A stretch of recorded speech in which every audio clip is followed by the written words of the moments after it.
Poem है my mother eight 66। Poetess हैं कमला दास। कमला दास का जन्म केरल में हुआ था।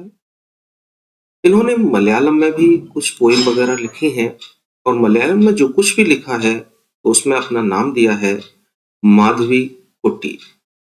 आगे चल के कमला दास ने मुस्लिम धर्म अपना लिया था और अपना नाम कर लिया था कमला सुरैया। कमला दास की पोएम माई मदर एट 66 ये एक पोएम है जो माँ और बेटी के रिलेशन को शो करती है। माँ और बेटी के संबंध कैसे होते हैं इस पोएम में बहुत अच्छी तरह से बताया गया है। चलिए पोएम स्टार्ट करते हैं। Driving from my parents home to Cochin last Friday morning. Driving करते हुए फ्रॉम माई पेरेंट्स अपने पेरेंट्स के घर से टू कोचीन, कोचीन को एक्चुअल में वो एयरपोर्ट जा रही थी तो कोचीन एयरपोर्ट कहेंगे यहाँ हम। लास्ट फ्राइडे मॉर्निंग, पिछली फ्राइडे की मॉर्निंग को। कमला दास कह रही हैं कि लास्ट फ्राइडे मॉर्निंग को अपने पेरेंट्स के घर से कोचीन एयरपोर्ट ड्राइविंग करते हुए जाते हुए आई शॉ, मैंने देखा। I refers to Kamala Das. Question पूछ लिया जाता है पेपर में कि ये आई किसको रेफर करता है, किसके लिए आया है। तो आई यहाँ जो आया है वो कमला दास के लिए आया है। आई शो, मैंने देखा, माई मदर, अपनी माँ को।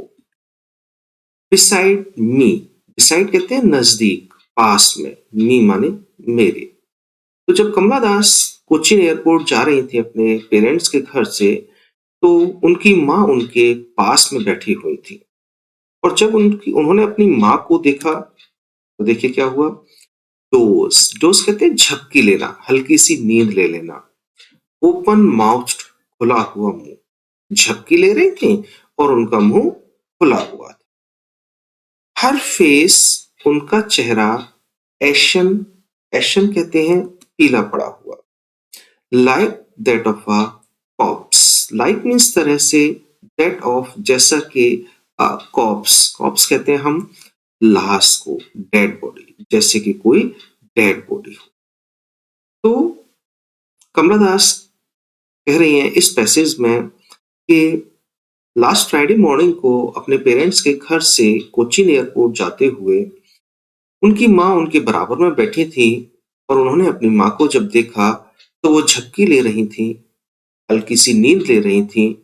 उनका मुंह खुला हुआ था और उनका जो फेस था, जो चेहरा था, वो पीला पड़ा हुआ था, ठीक वैसे ही जैसे कि किसी डेड बॉडी का फेस होता है।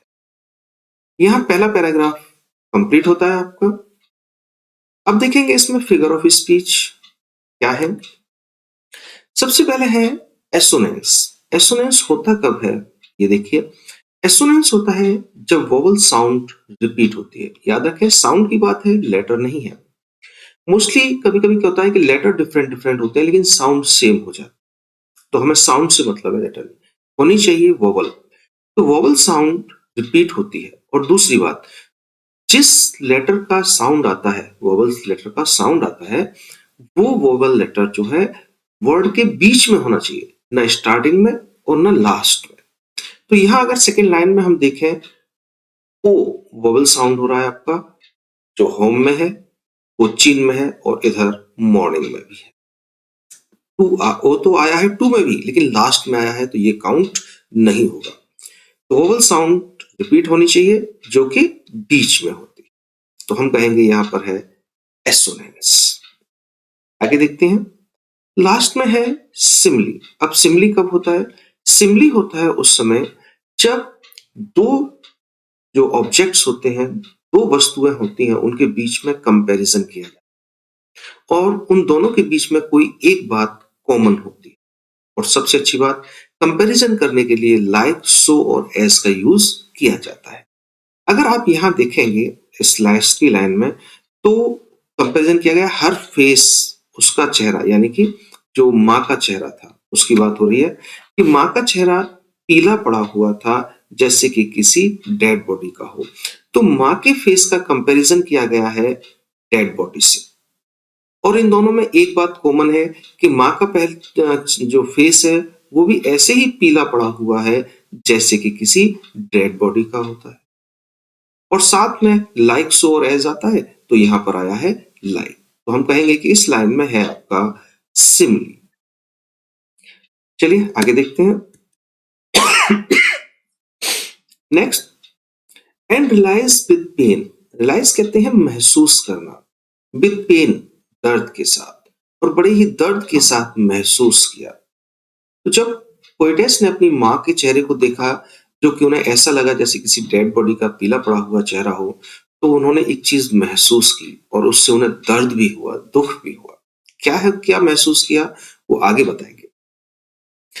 दैट की शी वॉज एज ओल्ड, वह इतनी ही ओल्ड थी, एज सी लुक्ड, जितनी की वह दिखती। अब देखो यहाँ कह रही रियलाइज किया, क्या महसूस किया उन्होंने, पोएटेस ने महसूस किया कि उसकी माँ उतनी ही ओल्ड थी जितनी की दिखाई दे रही थी। क्या मतलब, कहना चाह रहे हैं कि ऐसा नहीं था कि माँ थोड़ी बीमार वगैरह हो गई हो तो चेहरे से ऐसे लग रही हो कि ओल्ड हो गई है, लेकिन वास्तव में ओल्ड नहीं हुई। वो कह रहे हैं नहीं, माँ तो स्वस्थ थी अपने आप में, लेकिन वास्तव में उसकी एज काफी हो चुकी थी। बट शून, लेकिन जल्दी ही, put that thought away.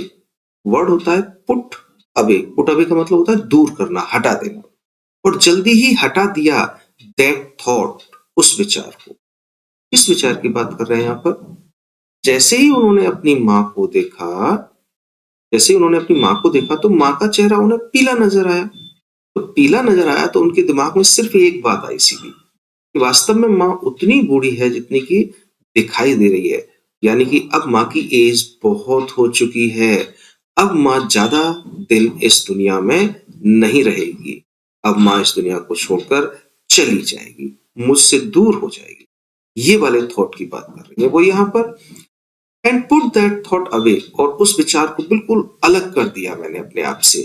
And और लुक्ड आउट, बाहर देखा, यंग ट्रीज, पेड़ तो यंग नहीं होते, यंग ट्रीज से मतलब है अभी जो यंग पेड़ यानी कि नए नए पेड़ हैं, स्प्रिंटिंग, भाग रहे थे।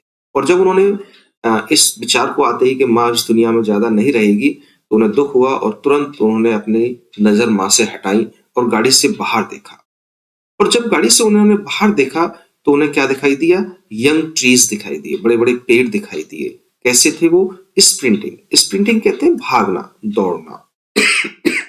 पेड़ जो है दौड़ रहे थे, भाग रहे थे। एंड और मैरी चिल्ड्रन, मैरी कहते हैं खुश, प्रसन्न, चिल्ड्रन बच्चे, स्प्लिंग एक्चुअली में होता है स्प्लिंग आउट, जो नेक्स्ट लाइन में है स्प्लिंग आउट, भाग रहे थे ऑफ देयर होम्स, अपने घर से, और खुश बच्चे अपने घरों से बाहर की ओर भाग रहे थे।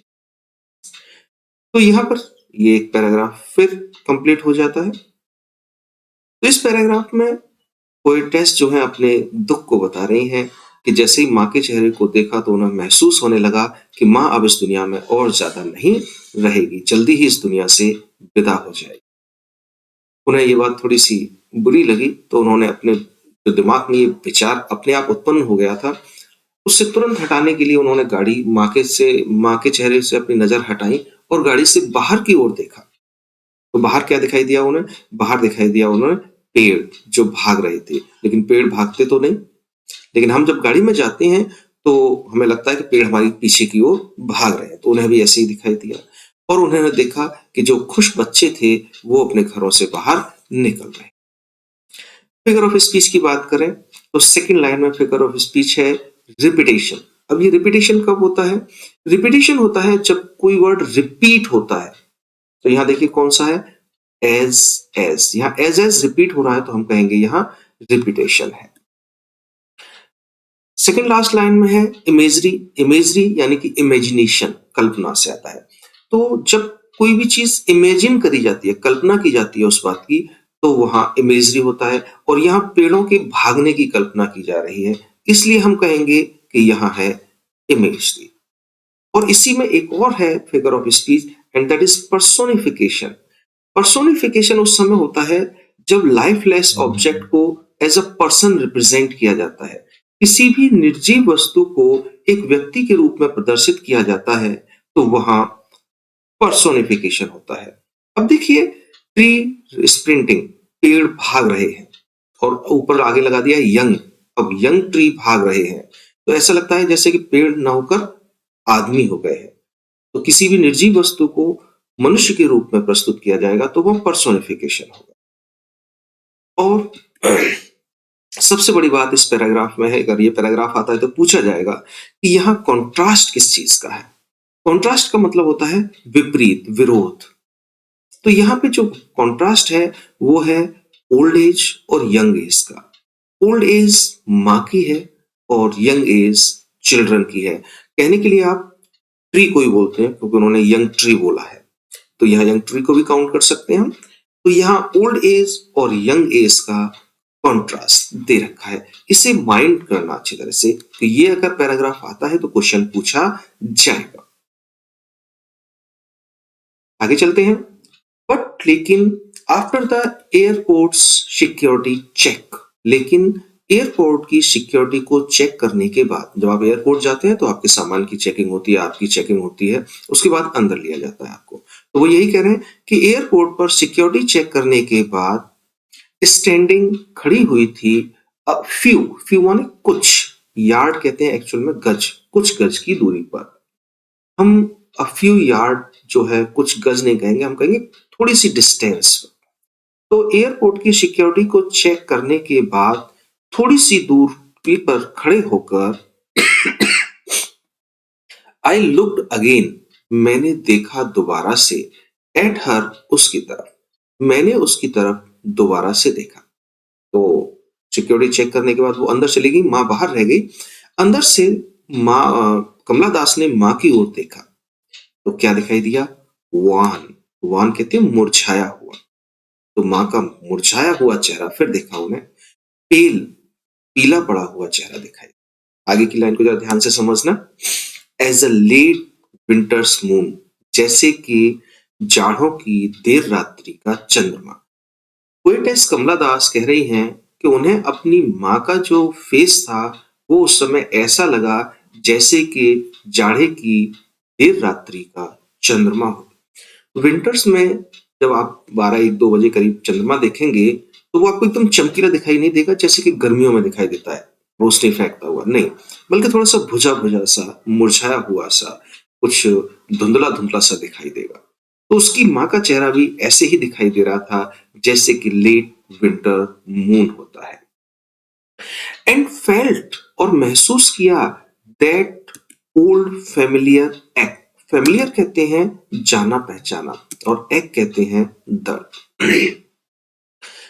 कमलास कह रही हैं कि जैसे उसने अपनी माँ को देखा जो कि ठीक वैसे ही था जैसे कि लेट विंटर मून होता है, तो उनका वही जाना पहचाना दर्द, कौन सा? माई चाइल्डहुड्स फियर, मेरे बचपन का डर।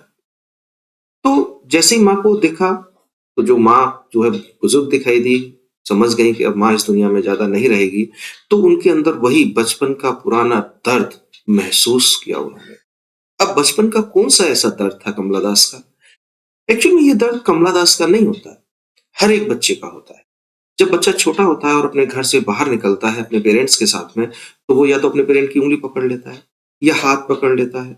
अगर आप किसी भी तरीके से किसी काम को करने के लिए उससे हाथ छुड़ा लें तो वो आपके कपड़े पकड़ लेगा, क्योंकि उसे डर होता है कि मैं कहीं खो ना जाऊं, मैं अपने पेरेंट्स से बिछड़ ना जाऊं। तो जब कमला दास ने अपनी माँ को देखा और उन्हें महसूस कर लिया कि माँ अब इस दुनिया में ज्यादा नहीं रहेगी, तब कमला दास को वही डर लाने लगा जो बचपन में माँ से बिछुड़ने का, फादर से बिछुड़ने का हुआ करता। तो यहाँ फेमिलियर एक्ट जो कहा गया है वो वही दर्द है जो बचपन में हर बच्चे को होता है। बट ऑल आई सेड, लेकिन कुल मिला के, ऑल आई सेड, कुल मिला के जो मैंने कहा, वॉज, था, सी you soon, C you soon का मतलब होता है जल्दी मिलती हूं तुमसे, अम्मा, अम्मा, अम्मा मैं तुमसे जल्दी मिलती हूं, बस मैं केवल इतना ही कह पाई। क्योंकि पोएटेस जो है वो थोड़ी सी दुखी थी, तो वो कुछ ज्यादा नहीं बोल पाई। तो उसने केवल इतना कहा कि अम्मा जल्दी मिलते हैं। All I did was, all सब कुछ, आई डिड मैंने किया, और सब कुछ जो मैंने किया वॉज था, smile and smile and smile, मुस्कुराई मुस्कुराई और केवल मुस्कुराई। देखो, वो ज्यादा कुछ नहीं कर पाई, लेकिन सिर्फ माँ की ओर देखकर मुस्कुराई। अब यहाँ देखिए, माँ बेटी का रिलेशन देखिए आप, कि बेटी दुखी है कि माँ अब इस दुनिया में ज्यादा नहीं रहेगी, मुझसे दूर हो जाएगी, लेकिन मुस्कुरा रही है। क्यों? क्योंकि वो नहीं चाहती कि वो रोए या आंसू को, अपनी आंसुओं को अपनी माँ को दिखाए और माँ जो है दुखी हो जाए।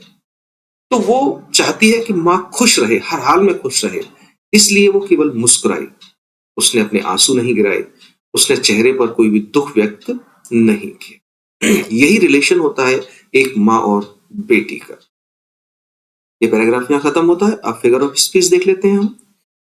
सिंबलिज्म। देखो, सिंबलिज्म से मतलब है सिंबल।